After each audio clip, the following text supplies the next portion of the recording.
आइए दोस्तों जानते हैं देश दुनिया की 50 बड़ी खबरें सिर्फ 5 मिनट में। तो दोस्तों अगर आप अभी तक चैनल को सब्सक्राइब नहीं किए हैं तो चैनल को सब्सक्राइब करके वीडियो को एक लाइक जरूर करें। प्रधानमंत्री मोदी दिल्ली के बूथ स्तर के भाजपा कार्यकर्ताओं से करेंगे संवाद। दोस्तों प्रधानमंत्री नरेंद्र मोदी नमो ऐप के जरिए बुधवार को भारतीय जनता पार्टी भाजपा के दिल्ली के बूथ स्तर के कार्यकर्ताओं से संवाद करेंगे, जहां पे दिल्ली भाजपा के वरिष्ठ नेता एवं नमो ऐप के राष्ट्रीय संयोजक कुलजीत सिंह चहल ने मंगलवार को बताया कि प्रधानमंत्री नरेंद्र मोदी 22 जनवरी को अपराह्न 1 बजे दिल्ली के बूथ स्तर पर कार्यकर्ताओं से आभासी माध्यम से संवाद करेंगे।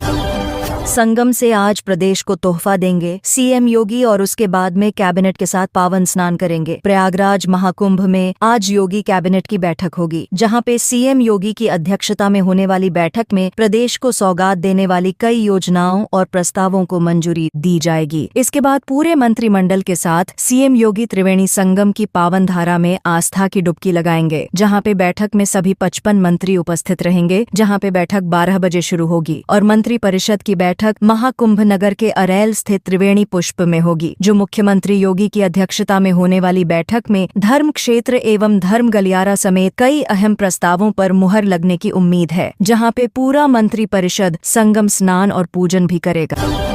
एससी के आर्जी कर दुष्कर्म हत्या मामले में आज सुनवाई करेगी चीफ जस्टिस की बेंच, जहां पे संजय राय के उम्र कैद के फैसले को दी गई चुनौती। दोस्तों सुप्रीम कोर्ट बुधवार को कोलकाता के आर्जी कर मेडिकल कॉलेज एवं अस्पताल में महिला प्रशिक्षु के साथ दुष्कर्म हत्या मामले की फिर से सुनवाई करेगा, जहां पे कोर्ट की वेबसाइट के अनुसार chief justice Sanjeev Khanna, justice Sanjay Kumar और जस्टिस केवी विश्वनाथन की पीठ सुनवाई करेगी।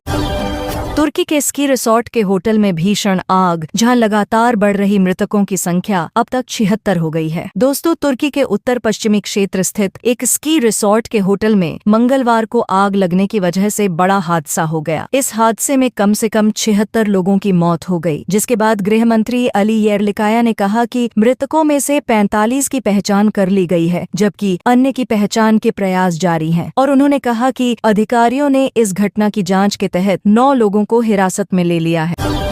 शराब के शौकीनों को बड़ा झटका, जहां पे दिल्ली में बंद रहेंगे 4 दिन मैखाने, बार, होटल और रेस्तरां में भी नहीं जाएगी परोसी। दोस्तों दिल्ली सरकार ने शहर में शराब की दुकानें और शराब परोसने वाले अन्य प्रतिष्ठानों को 3 से 5 फरवरी तक मतदान के दिन और 8 फरवरी को नतीजे घोषित होने के दिन बंद रखने का आदेश दिया है, जहां पे दिल्ली आबकारी आयुक्त द्वारा हाल में जारी एक अधिसूचना में 70 सदस्यीय दिल्ली विधानसभा के लिए मतदान के दिन और मतगणना के दिन विभिन्न आबकारी लाइसेंसों के लिए आबकारी नियम 2010 के तहत शुष्क दिवस घोषित किया गया है। हमास के हमले के लिए जिम्मेदार हूं, जहां पे इजरायल के आर्मी चीफ ने अपने इस्तीफे का किया ऐलान। दोस्तों इजरायल के आर्मी चीफ हर्जी हलेवी ने 7 अक्टूबर को हुए हमास के हमले की जिम्मेदारी ली है और उन्होंने कहा कि उनकी विफलताओं की नतीजा था कि उस दिन हमला हुआ और लोग बंधक बना लिए गए थे, जहां पे उन्होंने कहा कि वह भारी सुरक्षा चूक की जिम्मेदारी लेते हुए 6 मार्च को इस्तीफा दे देंगे। और इजरायल में लंबे समय से उनके इस्तीफे की उम्मीद की जा रही थी, क्योंकि हमास का हमला एक दिन में इजरायल पर सबसे घातक हमला था। अमेरिका में हुई क्वाड के विदेश मंत्रियों की बैठक में एस जयशंकर ने की शिरकत। दोस्तों वॉशिंगटन में क्वाड समूह के विदेश मंत्रियों की बैठक हुई है, जहां पे इसकी मेजबानी अमेरिका के नए विदेश मंत्री मार्को रूबियो ने की और डोनाल्ड ट्रंप के अपने दूसरे कार्यकाल शुरू करने के एक दिन बाद हुई इस मीटिंग को काफी अहम माना जा रहा है। और वही भारत की तरफ से विदेश मंत्री एस जयशंकर ने इस मीटिंग में शिरकत की, जहाँ पे उन्होंने कहा, हमने एक स्वतंत्र, खुले, स्थिर और समृद्ध इंडो पैसिफिक को सुनिश्चित करने के कई आयामों पर बात की, जहां पे विदेश मंत्री एस जयशंकर ने एक एक्स पोस्ट में बताया कि उन्होंने क्वाड विदेश मंत्रियों की एक प्रोडक्टिव मीटिंग में हिस्सा लिया और उन्होंने अमेरिकी विदेश सचिव मार्को रूबियो को धन्यवाद देते हुए कहा, हमें मेजबानी करने के लिए रूबियो और विदेश मंत्रियों सीनेटर वोंग और ताकेशी इवाया को उनकी भागीदारी के लिए धन्यवाद। चंडीगढ़ मेयर चुनाव की नई तारीख तय, जहां पे हाईकोर्ट के आदेश के बाद फ्रेश नोटिफिकेशन होगी जारी। दोस्तों चंडीगढ़ नगर निगम के मेयर का चुनाव अब 30 जनवरी को होगा, जहां पे ये नई तारीख पंजाब और हरियाणा हाईकोर्ट के सोमवार को दिए गए फैसले के बाद आई है, जिसमें पहले निर्धारित 24 जनवरी की तारीख को रद्द कर दिया गया था, जहां पे हाईकोर्ट के जस्टिस सुरेश्वर ठाकुर और विकास सूरी की बेंच ने स्थानीय प्रशासन को हिदायत दी कि वे मेयर चुनाव की नई अधिसूचना 29 जनवरी के बाद के लिए DA जारी करें। इस बदलाव के संबंध में उपायुक्त DC निशांत यादव ने नई नोटिफिकेशन जारी की है और नई अधिसूचना के मुताबिक अब नॉमिनेशन प्रक्रिया दोबारा से शुरू होगी। हालांकि आम आदमी पार्टी ने अभी तक अपने मेयर उम्मीदवार की घोषणा नहीं की है। कृषि मंत्री ने फसल बीमा योजना में अनियमितताओं को स्वीकारा। दोस्तों, महाराष्ट्र के कृषि मंत्री माणिकराव कोकाटे ने मंगलवार को किसानों के लिए ₹1 की फसल बीमा योजना के क्रियान्वयन में अनियमितताओं को स्वीकार किया और उन्होंने कहा कि लाभ का दावा करने के लिए पूजा स्थलों को कृषि भूमि के रूप में दिखाया गया, जहां पे मंत्री ने कहा कि एक फर्जी उद्योग सामने आया है जिसमें अपात्र लोगों ने भी योजना का लाभ लेने का प्रयास किया है। और उन्होंने कहा कि आवेदन करने वालों में कुछ लोग ऐसे भी हैं जो महाराष्ट्र के नहीं हैं। हालांकि मंत्री ने स्पष्ट किया कि फर्जी आवेदनों से जुड़े बैंक खातों में कोई पैसा नहीं गया है।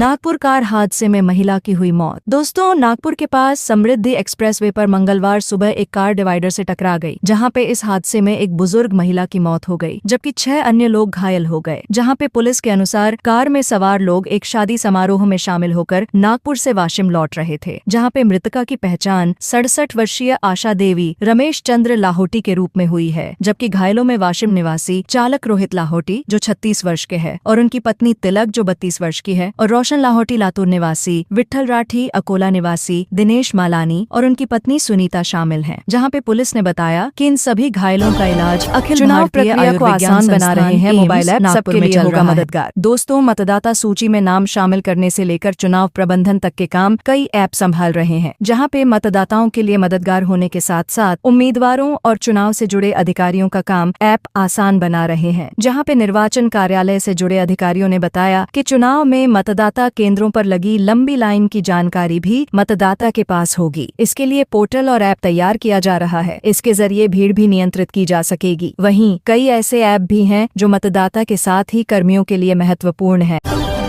राष्ट्रपति ट्रंप का पुतिन पर बड़ा हमला, बोले यूक्रेन में युद्ध छेड़कर रूस को नष्ट कर रहे हैं पुतिन। दोस्तों, रूस के राष्ट्रपति व्लादिमीर पुतिन ने राष्ट्रपति डोनाल्ड ट्रंप के दूसरे शपथ ग्रहण समारोह की प्रशंसा करते हुए कहा कि ट्रंप ने अपने अभियान में साहस दिखाया और चुनाव में विश्वसनीय जीत हासिल की। और वहीं शपथ ग्रहण के कुछ ही देर बाद अमेरिकी राष्ट्रपति ने पुतिन के बारे में अब तक की सबसे आलोचनात्मक टिप्पणियां की, जिसमें उन्होंने कहा कि रूसी नेता यूक्रेन में युद्ध छेड़कर रूस को नष्ट कर रहे हैं।